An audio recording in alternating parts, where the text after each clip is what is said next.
Buenas tardes con todos. Hoy les voy a hablar sobre el procedimiento ordinario que está dentro, que se lo puede consultar dentro del libro cuarto del Código Orgánico General de Procesos, denominado Procesos, título uno, Procesos de Conocimiento, capítulo uno, Procedimiento Ordinario. Dentro del procedimiento ordinario se puede visualizar lo que corresponde a procedencia. La procedencia se tramita por el procedimiento ordinario. Todas aquellas pretensiones que tengan, que no tengan previsto un trámite especial para su sustanciación. Asimismo, hablamos sobre acciones colusorias.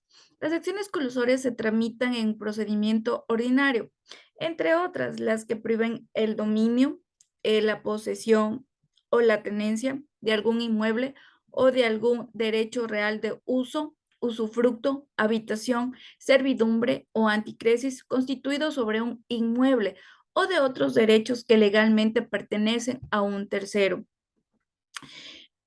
También tenemos la calificación a la demanda y contestación. Una vez presentada y admitida la demanda, el juzgador ordenará se cite a los demandados en la forma prevista en el COGEP. La o el demandado tendrá 30 días para presentar su contestación a la demanda. Este término se contará desde que se practicó la última citación cuando la o los demandados son varios. Si al contestarla se reconviene al actor, la o el juzgador en los 3 días siguientes notificará y concederá a la actora o al actor el término de 30 días para contestarla. Previamente a sustanciar el proceso, el juzgador calificará la demanda, la contestación a la demanda, la reconvención, la contestación a la reconvención y procederá conforme lo previsto en las disposiciones generales del COGEP. Asimismo, tenemos lo que dentro de este proceso ordinario se da la audiencia preliminar. Una vez prevista la audiencia preliminar, se convoca.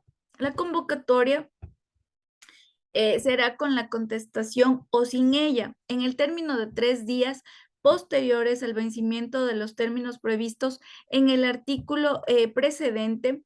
La o el juzgador convocará a la audiencia preliminar, la que deberá realizarse en un término no menor a 10 ni mayor a 30 días.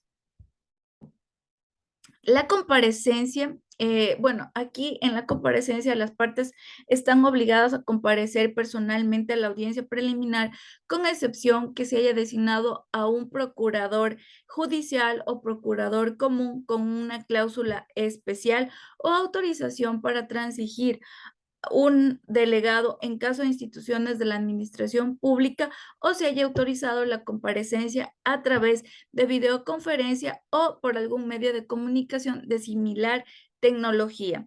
Las partes, por una sola vez y de mutuo acuerdo, eh, podrán diferir la audiencia y se fijará nuevo día y hora para su celebración.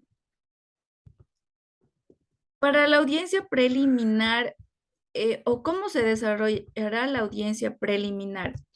Dentro de la audiencia preliminar se desarrollará conforme a las siguientes reglas.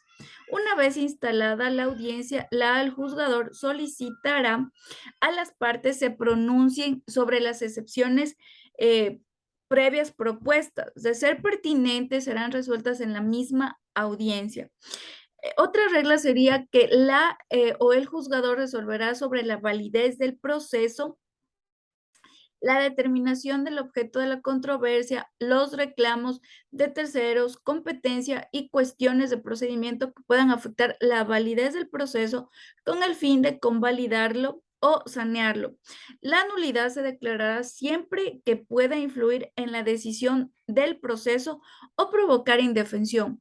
Toda omisión hace responsable al juzgador que en ella ha incurrido. quienes serán condenados con costas judiciales.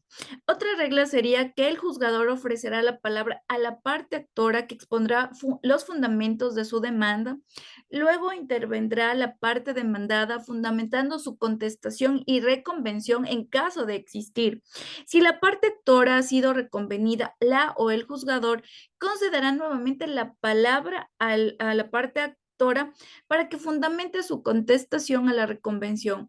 Si se alegan hechos nuevos, se procederá conforme al COGEP. Otra regla sería que el juzgador de manera obligatoria promoverá la conciliación conforme a la ley, así lo estipula. De darse la calificación total, será aprobada en el mismo acto mediante sentencia que causará ejecutoría. Otra regla sería que en caso de producirse una conciliación parcial, el juzgador aprobará mediante auto que causará ejecutoría y continuará el proceso sobre la parte o la materia en la cual subsista la controversia. Otra regla sería que el juzgador de oficio o a petición de las partes podrá disponer que la controversia pase a un centro de mediación legalmente constituido para que se busque un acuerdo entre las partes. En caso de que las partes suscriban un acto de mediación en la que conste un acuerdo total, el juzgador la incorporará al proceso para darlo por concluido. Otra regla sería que una vez concluida la primera intervención de las partes, si no hay vicios de procedimiento que afecten la validez procesal, se continuará con la audiencia, para lo cual las partes deberán considerar lo siguiente: anunciar la totalidad de las pruebas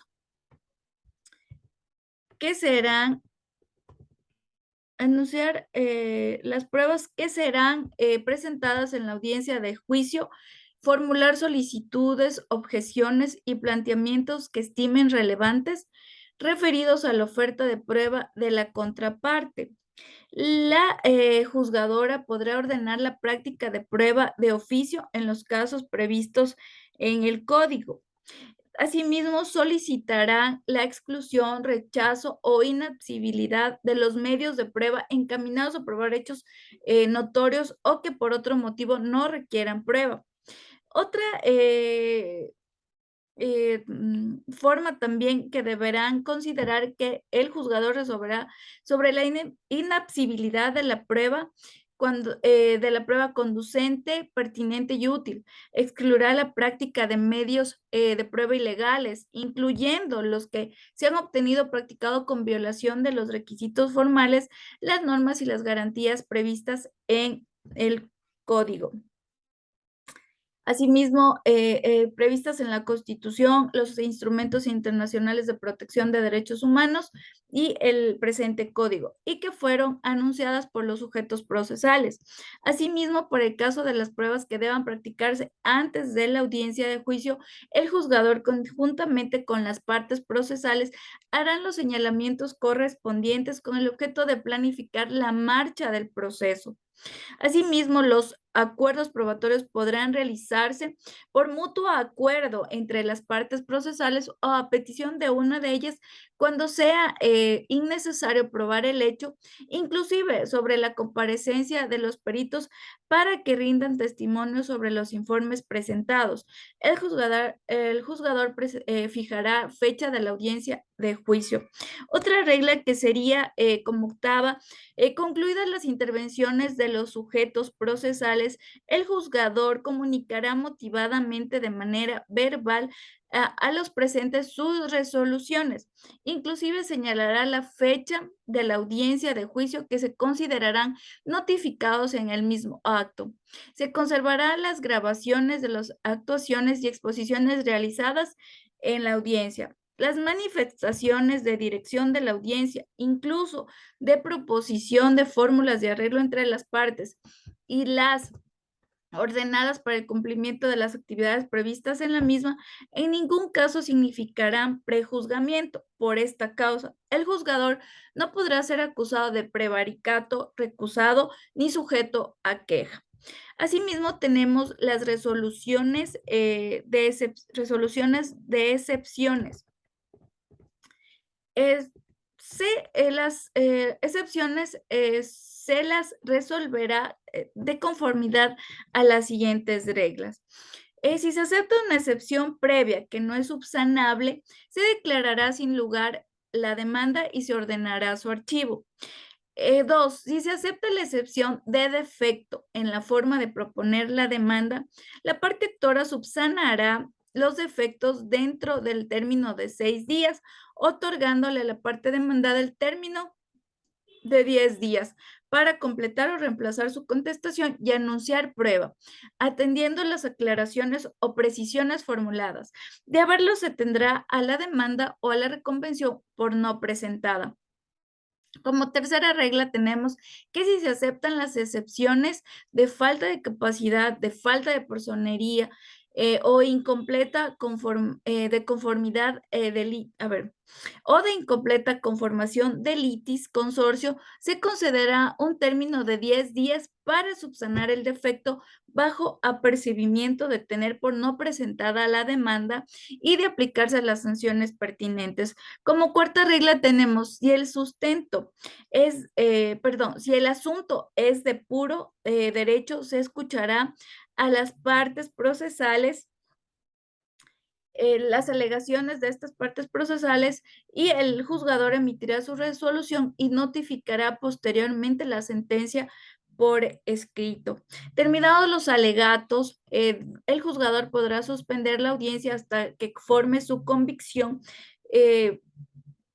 debiendo reanudarla para emitir su resolución mediante pronunciamiento oral de acuerdo a lo que previene o de acuerdo a lo previsto por el presente código. Asimismo están la resolución de recursos. En la audiencia preliminar se resolverán los recursos propuestos que se regirán por las siguientes reglas. Primero, el auto interlocutorio que rechace las excepciones previas únicamente será apelable con efecto diferido. Si la resolución acoge las excepciones previas o resuelve cualquier cuestión que ponga fin al proceso, será apelable con efecto suspensivo. La segunda regla sería que la ampliación y la aclaración de las resoluciones dictadas se propondrán en audiencia y se decidirán inmediatamente por el juzgador. Asimismo, luego o posterior a la audiencia preliminar, se da la audiencia de juicio. La audiencia de juicio se realiza en el término máximo de 30 días contados a partir de la culminación de la audiencia preliminar conforme las siguientes reglas. Tenemos, primera regla es que el juzgador declarará instalada la audiencia y ordenará que por secretaría se dé lectura a la resolución constante en el extracto anterior del acta de la audiencia preliminar. La segunda regla que se refiere a la audiencia de juicio es que terminada la lectura, el juzgador concederá la palabra a la parte actora para que formule su alegato inicial, el que concluirá determinando, de acuerdo con su estrategia, la defensa, el orden en que se practicarán las pruebas solicitadas. De igual manera, se concederá la palabra en cambio a la parte demandada y a terceros en el caso de haberlos. Como tercera regla tenemos que el juzgador ordenará la práctica de las pruebas admitidas en el orden solicitado. Como cuarta regla tenemos que los peritos y los testigos ingresarán al lugar donde se realiza la audiencia cuando el juzgador así lo disponga y permanecerán mientras presten su colaboración. Concluida su declaración, se retirarán de la sala de audiencias, pero permanecerán en la unidad judicial. En caso de que el juzgador ordene que nuevamente se presenten para aclarar testimonios. Como quinta regla tenemos que los testigos y los peritos firmarán su comparecencia en el libro de asistencias que llevará el secretario sin que sea necesaria la suscripción del acta. Como sexta regla tenemos que actuada la prueba, la parte actora, la parte demandada y terceros de existir en ese orden, alegarán por el tiempo que determine equitativamente el juzgador, con derecho a una sola réplica. El juzgador de oficio o a petición de parte podrá ampliar el tiempo del alegato según la complejidad del caso y solicitar a las partes las aclaraciones o precisiones pertinentes durante el curso de su exposición o su finalización. Otra regla sería que, terminada la intervención de las partes, el juzgador podrá suspender la audiencia hasta que forme su convicción, debiendo reanudarla el mismo día para emitir su resolución mediante pronunciamiento oral de acuerdo con lo previsto en el Código Orgánico General de Procesos. Asimismo, tenemos que existe el recurso de apelación. La admisión por el juzgador del recurso de apelación oportunamente interpuesto da inicio a la segunda instancia. El procedimiento en segunda instancia, cuando sea apelado de la sentencia, será conforme a lo previsto en el Código Orgánico General de Procesos. Hasta ahí mi exposición. Espero que haya sido de utilidad. Muchas gracias.